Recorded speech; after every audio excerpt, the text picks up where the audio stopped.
అందరికీ నమస్కారం.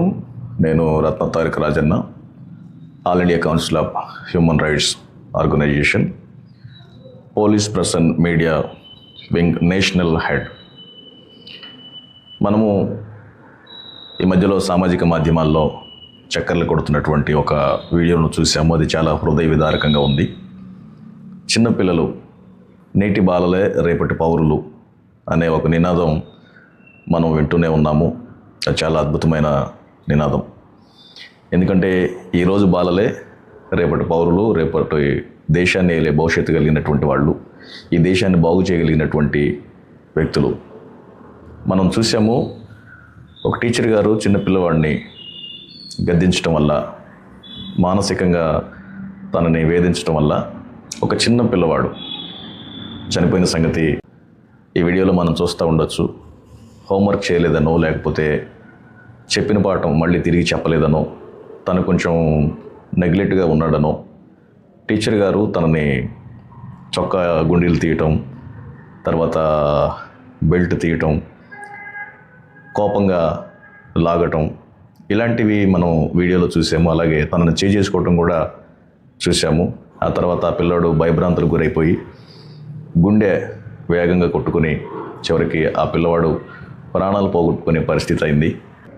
దయచేసి స్కూల్ యాజమాన్యాలు, అది ప్రైవేట్ స్కూల్ అయినా ప్రభుత్వపరమైన పాఠశాలైనా, దయచేసి పిల్లల్ని ఏమాత్రం కూడా ఒత్తిడి చేయొద్దు.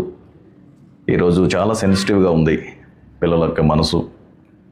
ఒక మాటలో చెప్పాలంటే పిల్లలు వాళ్ళ యొక్క ఆరోగ్యం చాలా ప్రాముఖ్యం. వాళ్ళు శారీరక ఆరోగ్యం ఎంత ప్రాముఖ్యమో మానసికమైన ఆరోగ్యం కూడా చాలా ప్రాముఖ్యం. బయట పిల్లలు ఎంత బలంగానే ఉండొచ్చు, వాళ్ళ మానసికంగా చాలా బలహీనలై ఉండొచ్చు. కొంతమంది చూడటానికి బలహీనంగా ఉండొచ్చు, మానసికంగా బలవంతులై ఉండొచ్చు. అది చిన్నప్పటి నుంచో, లేకపోతే వాళ్ళ తల్లిదండ్రులు వాళ్ళ ఇంటి దగ్గర పెంచే పెంపకాల ద్వారా అవి మనకి వాళ్ళ మానసిక భావనలు అనేవి తయారవుతాయి. కాబట్టి పిల్లల్ని చేసుకోవటం కానీ, పిల్లల్ని హింసించడం కానీ చేయటం ద్వారా ఇది లిటరల్లీ ఖచ్చితంగా చట్టవిరుద్ధమైనటువంటి విషయం అని కూడా నేను తెలియజేస్తున్నాను. ప్రతి స్కూల్ని కూడా ఎంఈఓలు, మండల్ ఎడ్యుకేషన్ ఆఫీసర్స్, అలాగే డిఈఓ, డిస్ట్రిక్ట్ ఎడ్యుకేషనల్ ఆఫీసర్స్, ఇంకా ఎడ్యుకేషన్ బోర్డుకు సంబంధించిన ప్రతి ఒక్కరు కూడా ప్రైవేట్ స్కూల్ని తనిఖీ చేయాలి. అలాగే ఆ ప్రైవేట్ స్కూల్లో ఉన్నటువంటి నియమ నిబంధనలు అది కరెక్ట్గా ఉన్నాయో లేవా దాని ప్రకారం వాళ్ళు చెక్ చేయాలి. ఈరోజు పిల్లలు మొబైల్కి అలవాటు పడుతున్నారు. మొబైల్ ఉంటేనే భోజనం చేస్తున్నారు. మొబైల్లో రీల్స్ చూడటమో, లేకపోతే చిన్నపిల్లల యాక్టివిటీస్ చూడటమో, అలాంటి వాటికి అలవాటు పడి అది ఇస్తేనే భోజనం చేసే స్థాయికి వచ్చారు. అది ప్రతి ఇంట్లో మనం గమనిస్తూనే ఉన్నాం. ఎట్టి పరిస్థితుల్లో పిల్లల్ని హెరాస్మెంట్ చేయొద్దు.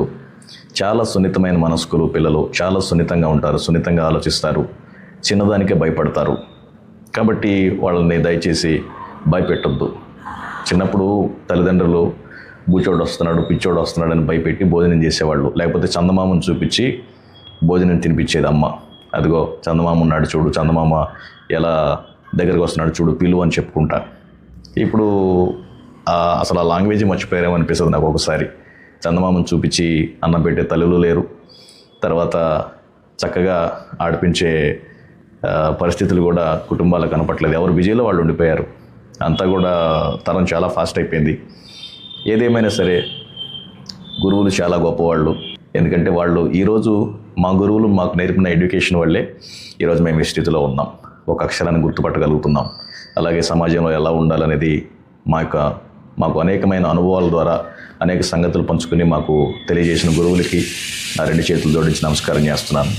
చిన్నప్పుడు ఒకప్పుడు పిల్లలు వేరండి. 90s, ఒక మాట చెప్పాలంటే 1998 వరకు ఉన్న పిల్లలు వేరు, 2000 ఇయర్ నుంచి ఉన్న పిల్లలు వేరు. 1998, 1999 వరకు వాళ్ళ మనస్తత్వాలు చాలా స్ట్రాంగ్గా ఉండేవి. అప్పుడు దాకా కూడా ఒక మాటలో చెప్పాలంటే వాళ్ళకి మొబైల్ అంటే ఏంటి తెలీదు. జనాలతో ఎక్కువ అట్రాక్ట్ అయ్యేవాళ్ళు పిల్లలు.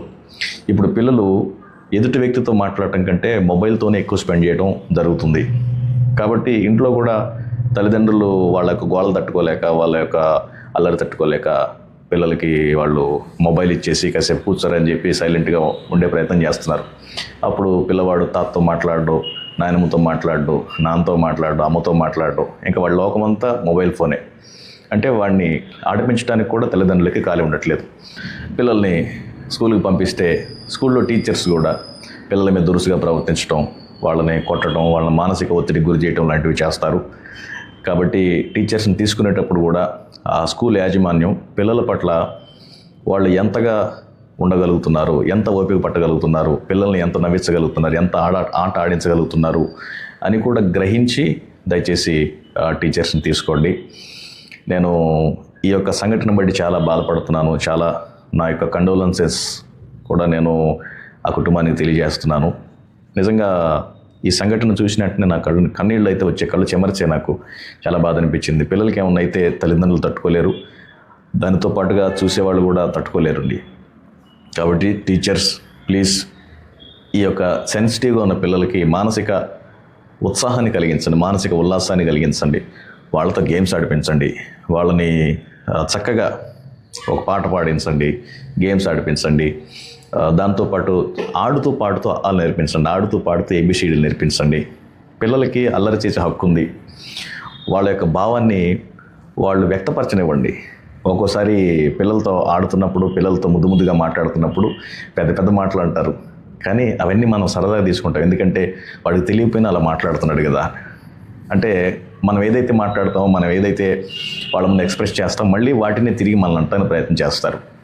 తర్వాత ఇంకో విషయం చెప్పాలంటే, కుటుంబాలలో, ఫ్యామిలీస్లో కొంతమంది పిల్లల పరిస్థితి ఎలా ఉంటుందో నేను మీతో పంచుకుంటాను. కొన్ని కుటుంబాల్లో పిల్లలకి హోంవర్క్ చేయించడానికి కూడా నాలెడ్జ్ లేని తల్లిదండ్రులు ఉంటారు.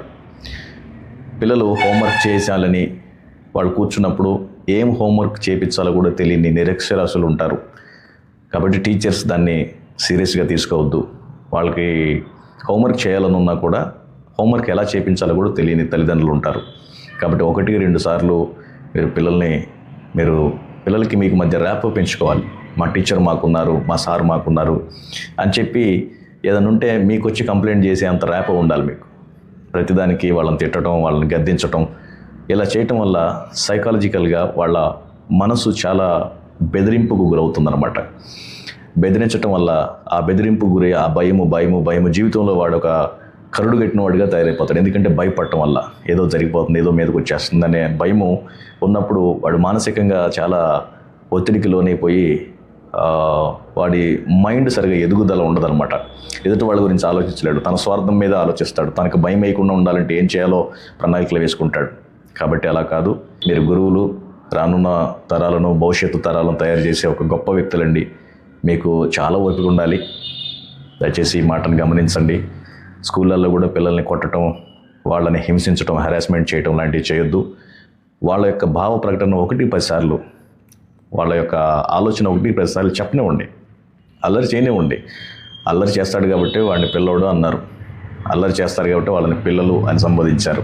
వాళ్ళకి ఏం తెలియదు. పిల్లల్ని కొట్టినా కూడా సరదా నవ్వుకుంటానే కొట్టాలి. నవ్వుకుంటా అంటే ఎలా అంటే నేను కొట్టడానికి ప్రేరేపించట్లేదు. వాడికి భయం చెప్పాలంటే మన ముఖంలో చిరునవ్వే ఉండాలి. నవ్వుకుంటూనే భయం చెప్పాలి, నవ్వుకుంటూనే పోటీ పెట్టాలి, నవ్వుకుంటూనే వాళ్ళకి మంచి పాఠం చెప్పాలి. పిల్లలు మన ముఖంలో సీరియస్నెస్ కనపడితే తట్టుకోలేరండి. వాళ్ళు చాలా సెన్సిటివ్. మన ముఖంలో ఎప్పుడైనా సీరియస్నెస్ కనపడితే, ఎందుకంటే నేను కూడా ఒక తండ్రిగా చెప్తున్నాను, పిల్లలు మన ముఖంలో ఎప్పుడైనా సీరియస్నెస్ కనపడితే వాళ్ళు తట్టుకోలేరు, మానసికంగా చాలా కునిగిపోతారు. నవ్వుకుంటూనే మాట్లాడాలి, నవ్వుకుంటూనే వాళ్ళకి అన్నీ చెప్పాలి, నవ్వుకుంటూనే ఒకవేళ వాళ్ళకి ఏదైనా గద్దించి చెప్పాలన్నా సరే వాళ్ళ స్థాయికి, వాళ్ళ తాకతకు తగ్గట్టుగా మనం వాళ్ళతో మాట్లాడాలి. ఈ విషయాన్ని తల్లిదండ్రులు అర్థం చేసుకోండి. చిన్నప్పుడే పిల్లలు గొప్ప స్థాయిలో ఉండాలని ఆలోచించి, వాళ్ళకి ఊహ తెలియనప్పుడే మీరు స్కూల్స్లో జాయిన్ చేస్తున్నారు. ఊహ తెలియనప్పుడే గొప్ప స్థితిలో ఉండాలి, నా బిడ్డ కలెక్టర్ అవ్వాలనో లేకపోతే ఐఏఎస్ హోదాలో ఉండాలని చెప్పో, ఉన్నత స్థాయిలో ఉండాలని చెప్పో పిల్లల్ని స్కూల్కి పంపిస్తున్నారు. ఫస్ట్ వాళ్ళకి వాళ్ళ మైండ్ ఎదగాలి, వాళ్ళ మెదడు ఎదగాలి. ఎదుటి వాళ్ళతో మాట్లాడే తత్వం వాళ్ళకి తెలియాలి. ఎవరు ప్రశ్నించినా ఆ ప్రశ్నకు వాడికి వచ్చినా రాకపోయినా సమాధానం చెప్పడం రావాలి. కాబట్టి సైకాలజికల్గా వాళ్ళని వీక్ చేయొద్దు, వాళ్ళని తక్కువ చేయొద్దు. ఎందుకంటే వాళ్ళ మనసులో ఉన్న భావాన్ని వ్యక్తపరచడం రావాలి. ఈ మాట మాట్లాడితే వాళ్ళు ఏమైనా అంటారేమో, వాళ్ళు కొడతారేమో, వాళ్ళు తిడతారేమో అనే ఆలోచన వాడికి రాకూడదు. వాడి మనసులో ఉన్న చెప్పేయాలి. అలాగే పిల్లలకు ఫ్రీడమ్ ఇవ్వాలి. సడన్గా స్కూల్లోంచి ఫోన్ వస్తుంది, పిల్లోడు పడిపోయాడని. ఏమైందని తల్లిదండ్రులు పరిగెట్టుకుని వస్తారు. హాస్పిటల్కి వెళ్తే చివరికి వాడి ప్రాణాలతో లేడని తెలిస్తే ఆ తల్లి గుండె ఎంత పగిలిపోయి ఉంటుందండి, తండ్రి గుండె ఎంత పగిలిపోయి ఉంటుంది. జస్ట్ ఒక చిన్న భయం పెట్టడం వల్ల, చిన్న కోపాన్ని వాడికి చూపించడం వల్ల తీసుకోలేకపోయాడు వాడు. చాలా బాధగా ఉంది. What ever it may be, పిల్లల్ని జాగ్రత్తగా చూసుకోండి. పిల్లల్ని వాళ్ళ యొక్క మానసిక ఉల్లాసాన్ని పెంచుతారని, వాళ్ళ హృదయ అంతరంగంలో ఆలోచనలు బయటికి చెప్పుకునేంత ఫ్రీడమ్ ఇస్తారని నేను మనస్ఫూర్తిగా కోరుకుంటున్నాను. Thank you.